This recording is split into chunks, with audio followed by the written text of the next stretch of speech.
I'm happy to be. We would miss the quorum if you Yeah, didn't. but- say We it. would Just miss it double checking, otherwise, yeah. then, yeah, now we're I good. figured you knew, so. Yeah, now we're good. Okay.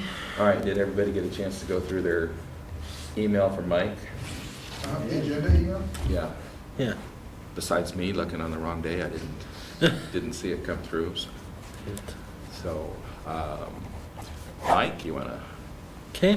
take over here? Well, first item is if you could approve the consent agenda, which is the agenda and then the minutes. I move to approve consent agenda. Second. Favor? Aye.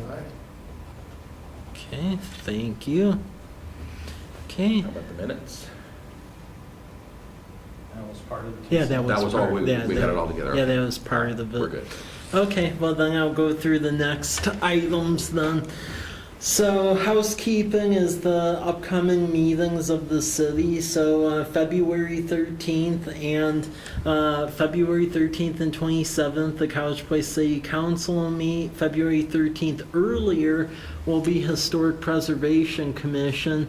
February 15th, and that was in this meeting is why we needed to get through the economic development plan in a timely manner because it's going to go to public comment. This comprehensive plan, which that's trying to set forth our plan from housing, transportation, historic preservation, economic development. We're having a big community meeting and workshop over at Sombridge. So that'll be February 15th from 5:30 to 7:30 p.m.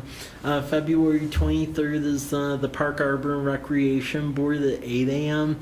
Youth Advisory Commission, that's actually up and going now. That has representatives from the university students as well as students from the public high school and then Walla Walla Valley Academy. That's 4:30 p.m. on the 26th. And then February 28th is Coffee with the Mayor.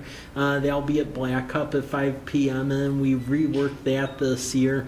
Where instead of it just always being Harvey and I, now we rotate through department heads to try to build up more attendance. So the last meeting we had the police chief and we actually got people to show up, which was a good thing. So now the next month we'll probably have John from the planning office there talk about comprehensive plan. Was Harvey offended? No, he was just happy people showed up. That was a problem last year. We would advertise that thing, and Daryl, you could attest to it when we had a Black Cup. The first time we actually had like 6 people, but then from that time it just kept going down to like none to 1 to 2. This last time they got like 4, so it bounced back up. So I guess it's doing better. Other housekeeping items. With the visitor guide, just to keep this on your radar. So we have a lodging tax advisory committee because we have a lodging tax now. The people who had lodging establishments in the city were always charging it, but we never asserted our authority, so it was actually going to the county lodging tax fund instead of ours for all of these years. So now it's actually going to ours now, so we have money to do stuff. So a big issue is in that Walla Walla Valley Visitors Guide, we actually were never mentioned in it. College Place, so Waitsburg, Dayton, Milton Free, everyone was in there except us. I was stunned. Yeah. Yeah, everyone except us. Because I caught that last year and I was in complete awe about that. But luckily, I wrote through an application to our Lodging Tax Advisory Commission and they approved it. It's going through council and Visit Walla Walla is going to match us. So we'll actually end up with a multiple page spread this year in the visitors guide. We're trying to urge all the businesses in College Place to also participate because then that'll enlarge the amount of free space that they'll give to promote College Place activities. So But yeah, Visit Walla Walla is matching us, and then they're providing design work, so that's good. So yeah, we'll actually have a place in the visitor's guide now, which will be nice, because I think that was a big problem where a lot of folks not from here, they were actually confusing College Place with University Place, and that's why they thought we were in Tacoma instead of existing here. So, okay, any questions on the other? Okay. Next housekeeping item, our city welcome signs. I just want to bring that to everyone's attention. So, in accordance with the regional wayfinding plan, those are starting to go up. 3 of them are up now. There's 3 more to come. So they're now up at 12th Street at Myra, C Street at Myra, and then Rosen College. Up on the north city limits. This is a map of where all of them will end up at. So the ones that remain is State Route 125 and Myra Road by Community Bank. One will go up there. Another one will go at College Avenue and 125 up on the higher end of the intersection so folks can see it. And then a third one will go right at the border of the Homestead development over by Martin Airfield. Okay, Yeah, they look, I just gonna say they look nice. yeah, Nice looking signs. And they follow like the whole Yeah. wayfinding. yeah. Was I imagining it, or was the Weedery billboard going? Not Not last the time, billboard itself, but it looks like there's a new ad. I'll have to check that out. I haven't driven past there recently. I haven't driven Last that week it direction. was still up, so. I didn't look at Where's it at? It's on, well, coming to town on Rose before it turns into College Avenue. Yeah, that It's right where that sign, it's just before you get to that sign when you're coming into town. That billboard's always been a bone of contention because a lot of residents here want us to do something about it, but that billboard's not in the city limits. It's in the unincorporated county, so there's nothing we can do about it. Annex it in, man. Unless I've been Yeah. missing it, I think it's been replaced. Well, Somebody else has got the space. good. Well, good. The only wrinkle to the whole marijuana thing now is that when I was over in Olympia, and apparently it passed the House, so it's now in the Senate. There's a new bill going through where they actually want to preempt local authorities. So if you as a so if this passes, you as a city can no longer ban marijuana retailers and dispensaries. You have to put them somewhere. Isn't there a bill also that businesses can't drug test for things that are legal? Yeah, yeah.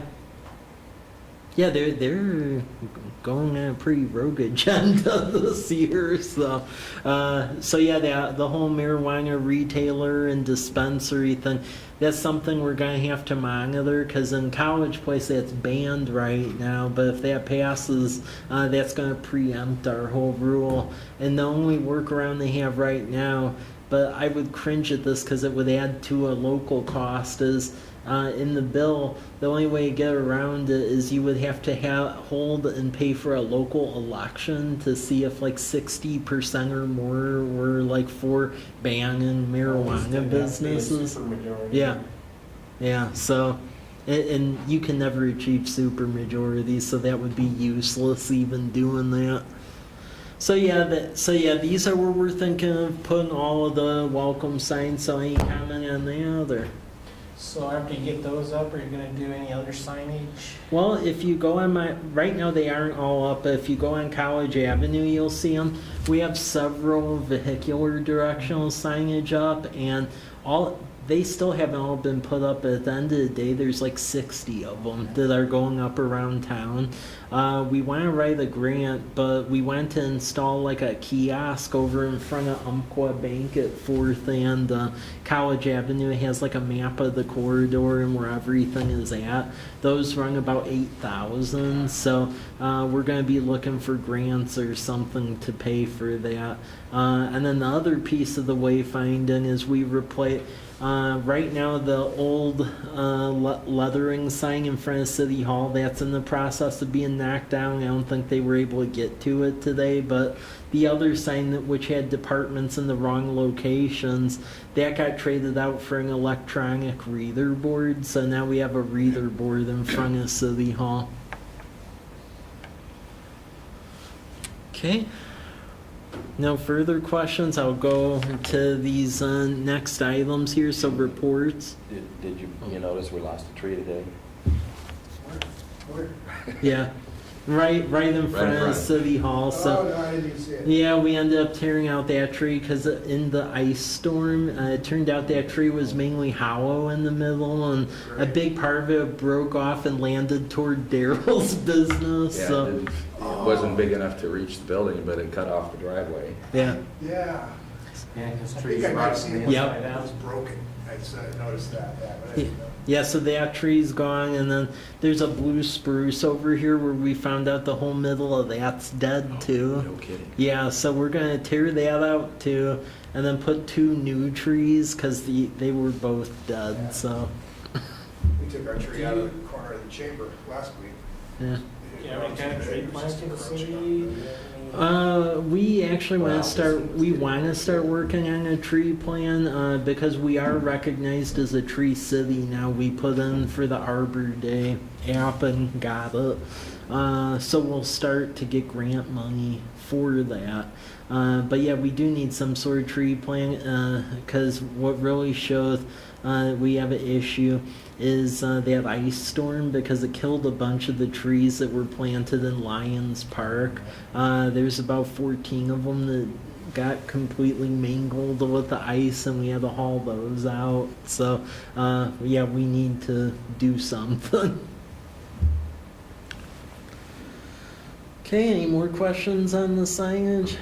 Okay, now I'll go to report section. We've talked about this before, but I just would like to basically get a recommendation from this body for slating the appropriate events. And this has been talked about a lot with businesses and with city staff and folks. So proposed 18 events are as follows.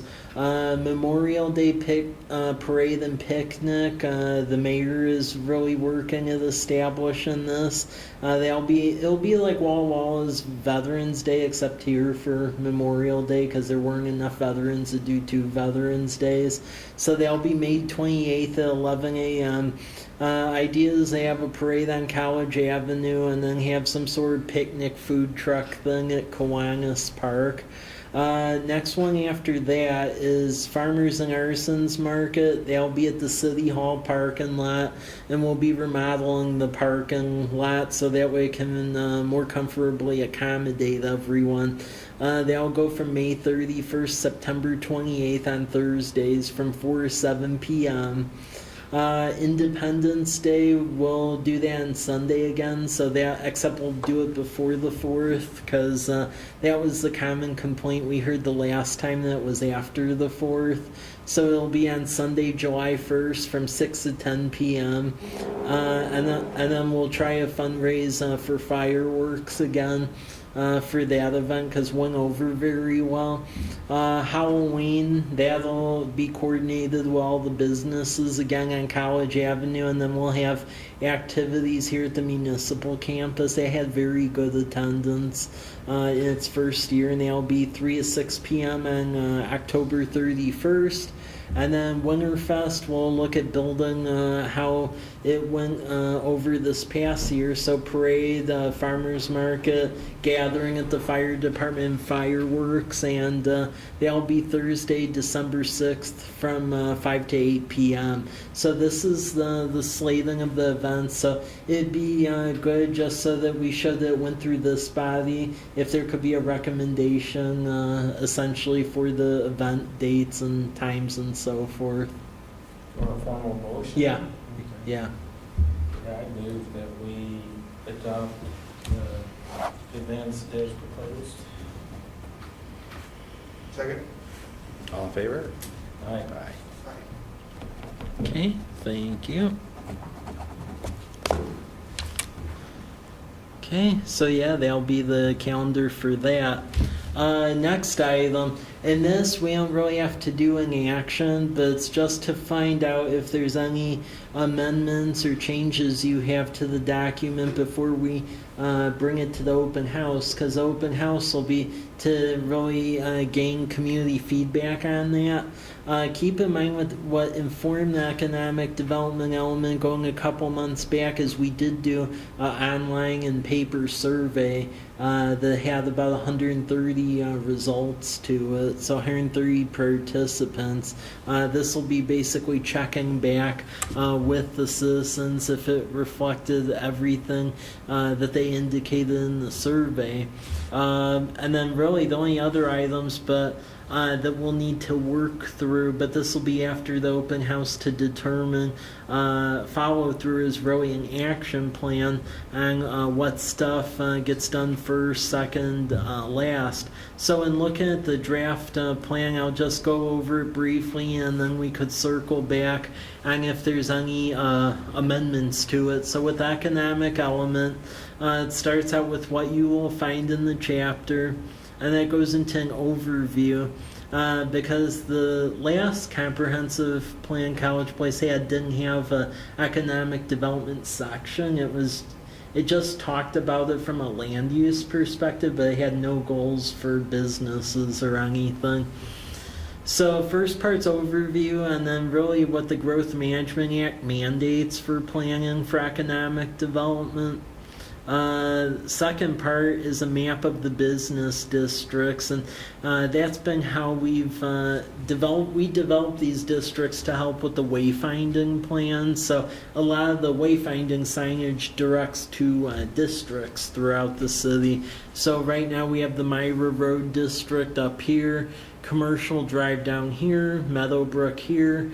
Downtown is the part of the College Avenue between 4th and then 13th Street.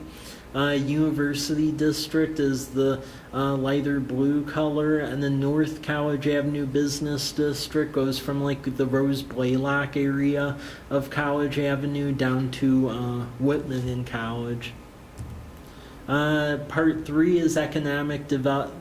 Data, and a lot of this gets pulled from Esri Business Analyst, just going over some key information with the corridor.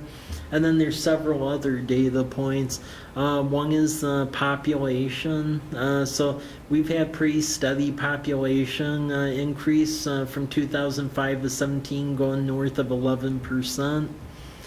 Equalized assessed value. Our sales tax, which has gone up, labor shed. So labor shed here is basically where the jobs are and then where the workers are at. This right here shows the inflow and outflow of jobs. So basically out of all these people, only 14.8% live and work in the city limits. We have a breakout of jobs by industry sector, basically for every 5-year period of 2005, 10, and 15, as well as workers. We also have top employers, both in the county and then for College Place. So the top employer here is actually Walla Walla University, and then it goes to Walmart, Banner Bank, and then the school district and Regency at the park. And then the county employers, a lot of that's out in the Burbank area as far as the top employers. Part F, that just shows median household income, which if you look at the region in general, we're on the lower end of that spectrum. The unemployment rate, which shows that we've been going down for some time. Part 3 goes with issues with the SWOT analysis, which we did about 2 or 3 meetings ago, which is strengths, weaknesses, opportunities, and threats. So this is like a visual text diagram of the key issues, and this was worked through both at our November meeting, and then that was part of the survey that was completed by residents. So here is strengths, weaknesses, opportunities, and then threats. And then this section here, part 4, this gets into the meat of the situation, which is for really a comprehensive plan that abides by state growth management. You need goals, and then you also need the policies or objectives. So within this, there's basically 10 policies and 10 goals, and then multiple policies. So goal 1 is strengthen city partnerships and resources to support economic opportunities. Goal 2 is improve business climate for College Place. Goal 3 is stimulate and diversify College Place's economy.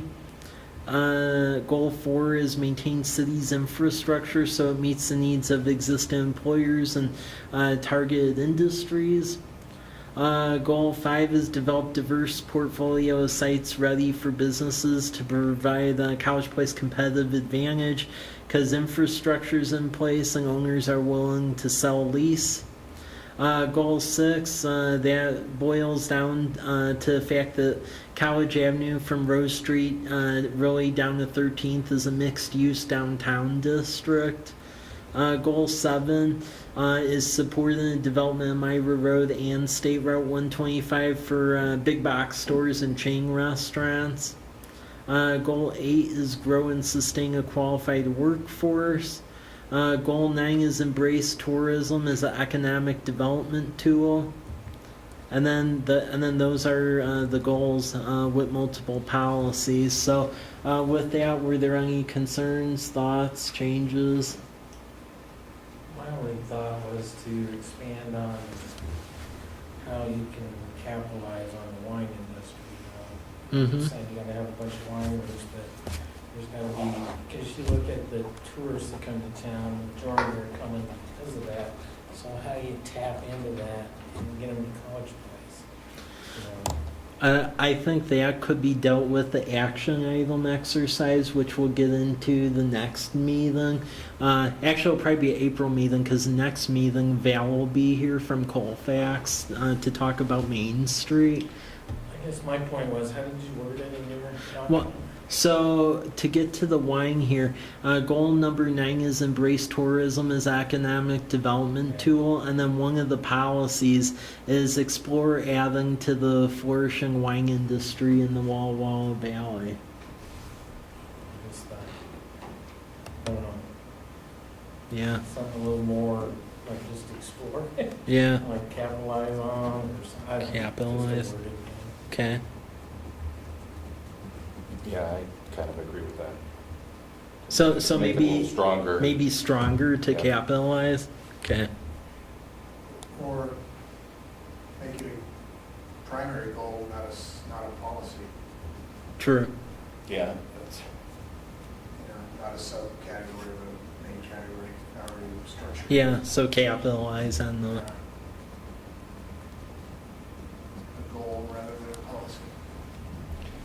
policy. I mean, the key thing I'd have to ask on this, and Daryl, maybe you would know, because there's like a friction with that. So I know with College Place that has like Adventist roots, are the majority of the folks who live here that are primarily of the Adventist faith, are they okay with I that? honestly or- don't think that's the case any longer. Okay, just because I was a little perplexed by the issue I told you about with the whole winery sign, so I just want to make so everyone else is aware of this. 'Cause what ended up happening is when we put up the wayfinding signage, we gave a wayfinding plan to university. They had a couple changes and we made them. And keep in mind, we gave them what every sign said. But I guess they didn't catch what one or two of the signs said, and 2 of them on the north end of the city say wineries this way because there's wineries that way. And when the signs ended up being put up, there was a very loud, boisterous pushback toward the city. And it was just hard to determine where it was coming from Well, and by how many. My perception on that, it was a hard push from a voice that probably was not part of the committee that Oh. approved the other one. Oh, Because I think on the whole part, vast majority were not excited about it. oh, And so the pushback came in an inappropriate way from an inappropriate department, From the university itself? from a person. Okay. Yeah, right, representing. And my point wasn't that you had to have a bunch of wineries, Yeah. but how do you capitalize Oh, yeah. on that, whether it be Yeah. arts, Is it entertainment. hotels or restaurants or? Yep. Well, and the thing, as we're looking, we're trying to add hotels and restaurants down here. Obviously, we don't want to stick wine tasting rooms up here next to the university, but down here on this end, especially as we add on this other major commercial where we're going to have people staying, Yeah. we need to have it. Because a lot of these people come back several times. Yeah. They're That's always right. looking for different things to do other than just drink wine when they're out. Yeah. So, Well, and if we had that, and then we had a healthy, small business atmosphere north of it, because we can be sensitive to the university and put small business in that the students can use to keep them closer by too. Yeah. To me, it's just, it's crazy that everybody's not capitalizing on this and just everybody wins. I'm dating myself, but I still miss the ice cream place that used to be there years ago. Mike, another question. Yeah. You and I were talking, I don't know where this fits in on this, or maybe it's a future action plan. We're talking about we need to address the definition of a home-based business. Oh, yeah. When we're out of the commercial corridor. Yeah, we should do that as part of the action Okay. plan. Because that's the other problem right now. Our zoning code was really never looked at, and the current definition of home-based business, it doesn't really have limits as far as like traffic volumes or other things. So hypothetically, you could run a pretty sizable employment out of your house, and there isn't really much you can do about it. Right now, there's several pretty good-sized businesses that are in some pretty like condensed residential areas that are currently operating and causing some issues. Traffic and parking and everything else. Yeah. Well, yeah, I definitely think we need to put in the wine industry one, so we could incorporate that as a goal. I think would be good. I just want to make sure that was just a minority, because when that occurred, I was completely caught flat-footed by that one. The amount. I honestly believe that if we still had a majority Adventist control here, that convenience store never would have gone in. Yeah. The pushback would have been too hard. Yeah, I don't think the pushback will be from citizens, it'll be from institutions like the university or Sure. church. And so you have to deal with that. Yeah. Okay, so home-based business, wine industry. Any other comments or? No, I thought it was good. There's a lot of stuff there. Yeah. Ambitious. Yep.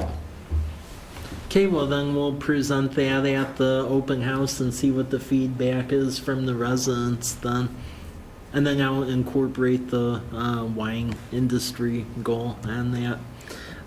The last item of the meeting, and this is really just to begin looking at the property ownership. So a couple meetings ago, there was a discussion that would be really helpful to have an understanding of who truly is the property owners along College Avenue, because we want to be a mixed-use downtown area, but right now it's in the very beginning phases of that, but we didn't really have a true understanding of who owned what. So I pulled some data and look it over, and maybe we can begin to strategize essentially how to make that happen longer term, turning it into a downtown area. But I'll go over initial findings. So I pulled this data from the county GIS and assessor's office as of last week, and broke the reports out into two areas. So one is Lamperti-Majanier area up to 4th.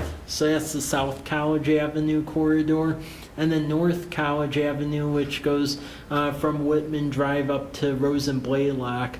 We didn't really look at 4th to Whitman because the university owns all that, so there's really no reason to go into that. So I'll just go over basically what the composition of the properties are. So the first section going from Lamperti to 4th, there's actually 87 tax lots or parcels. And it's divvied up into 12 businesses. 6 of the tax lots is City of College Place. Homeowners comprise 24% or 28% of total properties in the corridor.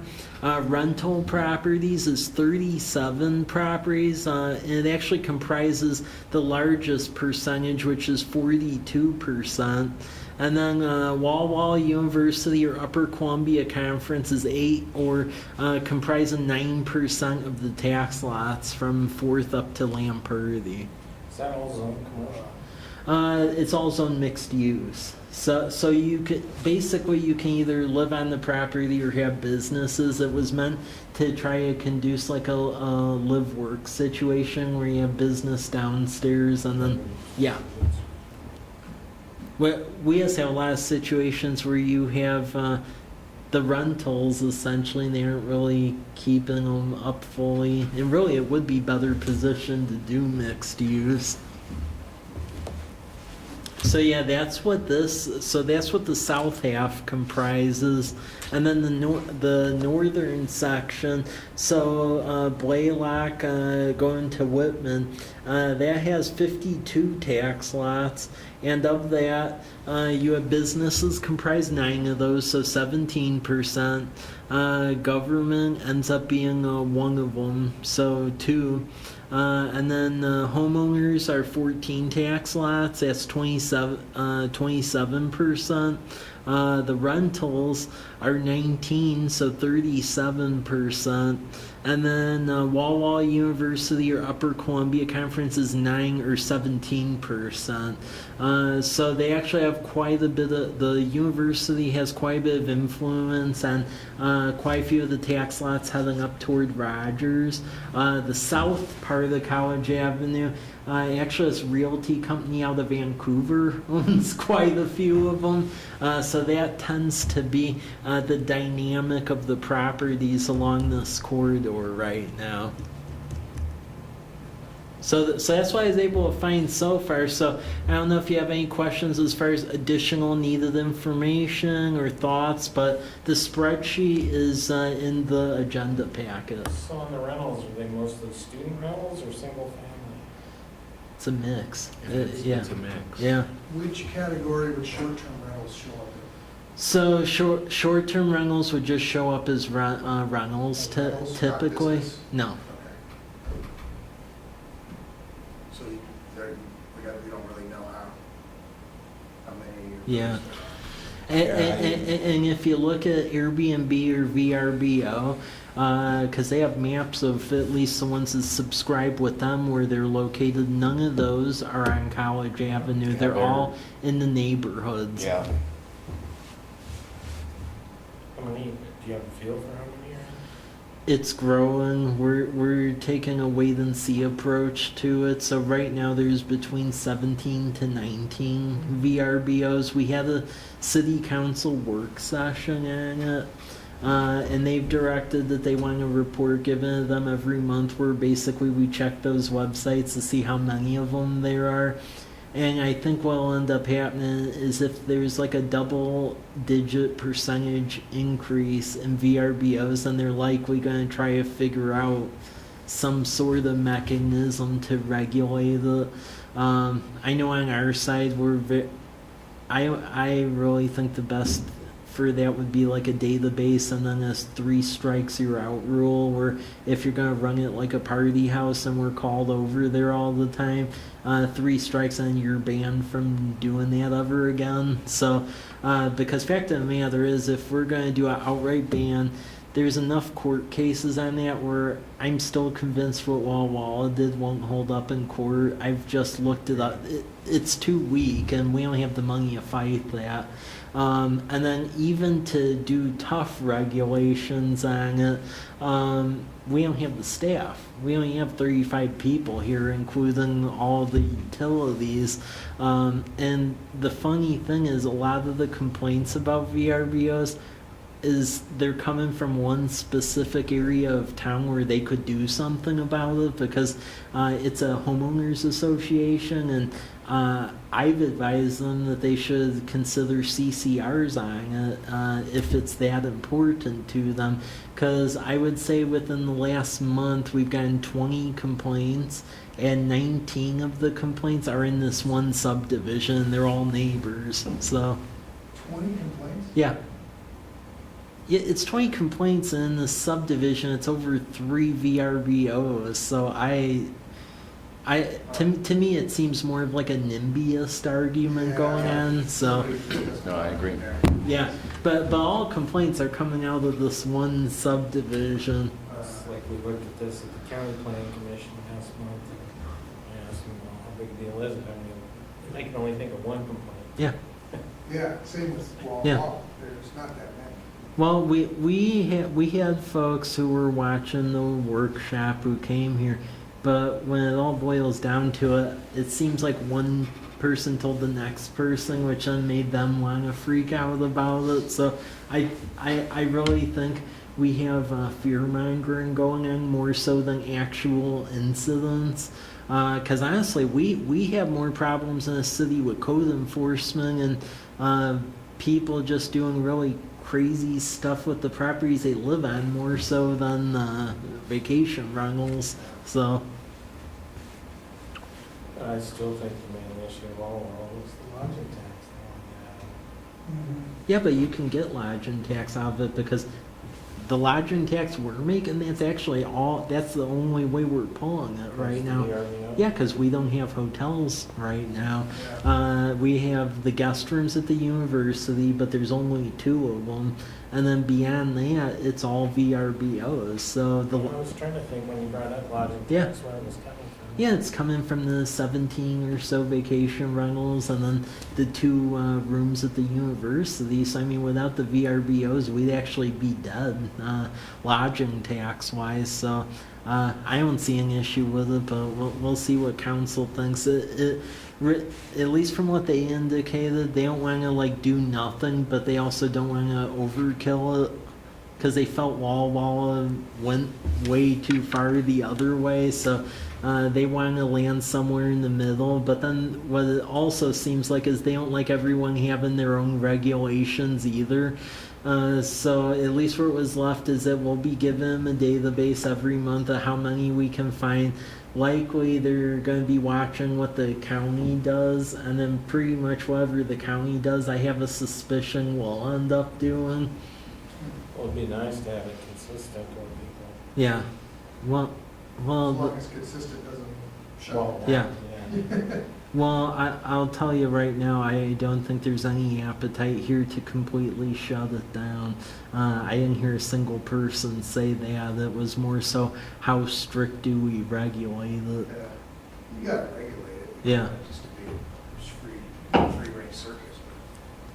So yeah, that's the property ownership of College Avenue. I don't really know if that yields any interesting discussion points or what to do about it. But the interesting thing right now between both sides is that the majority of it is not business. It's the majority on both parts is really rentals. I gotta admit, I didn't see anything that surprised me. Yeah. I think the only thing that surprised me is the amount of property that rental company out of Vancouver owned on the south end.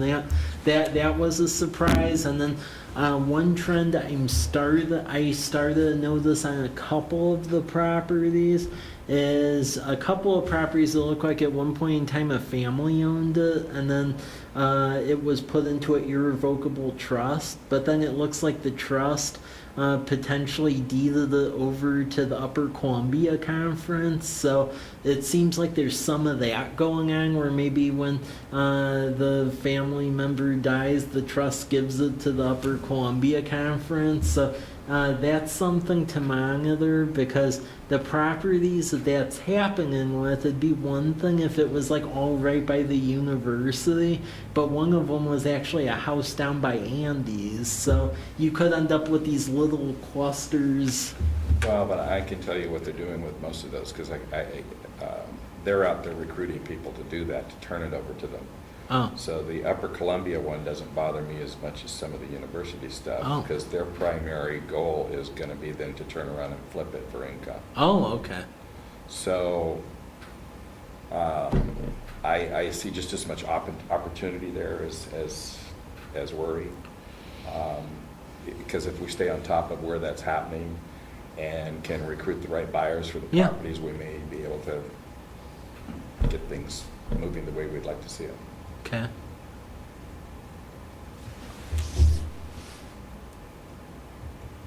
Okay, well, is there any other data points you need for this database, or any other ideas, or?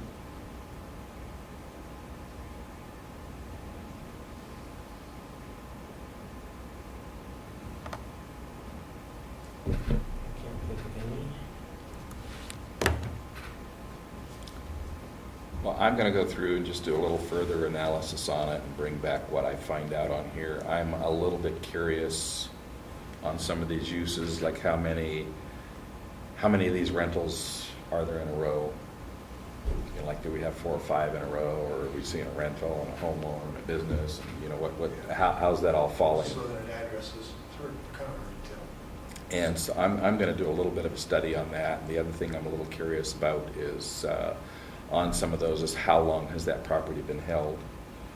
Because that is, we may have the opportunity to go in and do some of the same recruiting of trying to, you know, get help for the city, like what Upper Columbia does, trying to get Yeah. money for them, you know, so.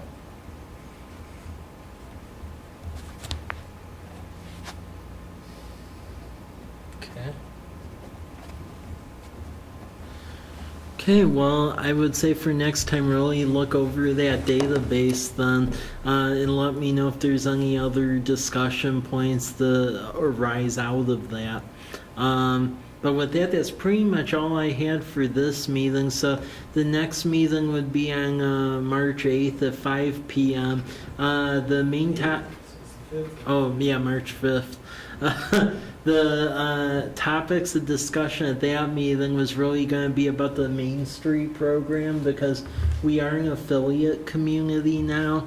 So the executive director, who I was able to recruit and get appointed over in Colfax, she'll be down here to talk about all the good stuff that's happening with what they're doing up there. So she'll be here the next meeting. So that'll be the main point of discussion for the March meeting. And then in April, we'll circle back to what the community said with the comprehensive plan items, and then really delve into the action plan part with the home-based businesses. So as an affiliate, you qualify for the B&O tax? Not yet. So it is an affiliate. We do get like technical assistance from them, but it's basically the first to the last step of becoming full-fledged Main Street.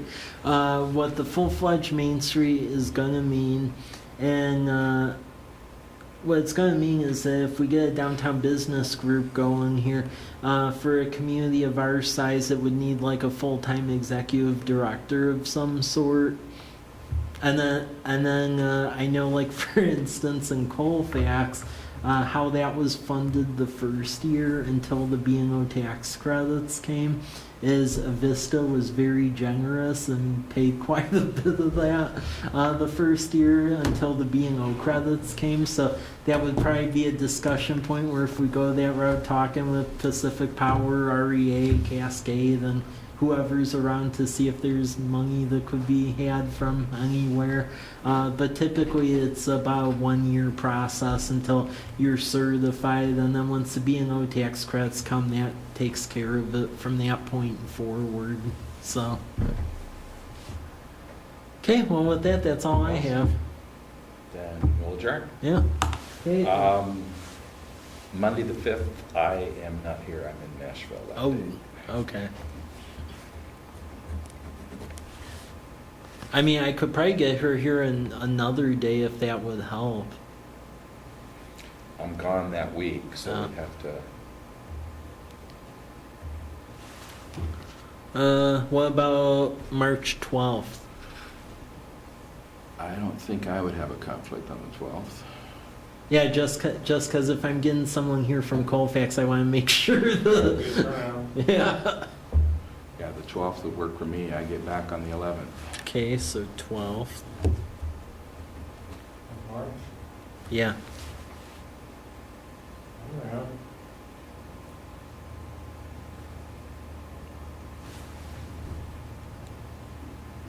Okay, well, if we're gonna move it March 12th, I actually need a motion on that because that's changing the dates. So. Can I move as Yeah. the chair? Yep. Okay, I move that we move it to the 12th. Okay. Second. Okay. All in favor? Okay, it will be the 12th then. I will coordinate with Al and get her down here then. Yeah, good. Yep. And then one of the things Send out something that reminds the whole group. yeah, I'll send a calendar invite. Because one of the things I'm also going to try go to is that they're having like a Main Street conference for all the state main streets over in Port Townsend in April. So, Yeah, because part of the requirement of being there, you gotta attend 3 out of the 4 annually. if we're a full-fledged Main Yeah, Street, sure. but because we're an affiliate, we just have to attend the big one each Okay. year. So we just have to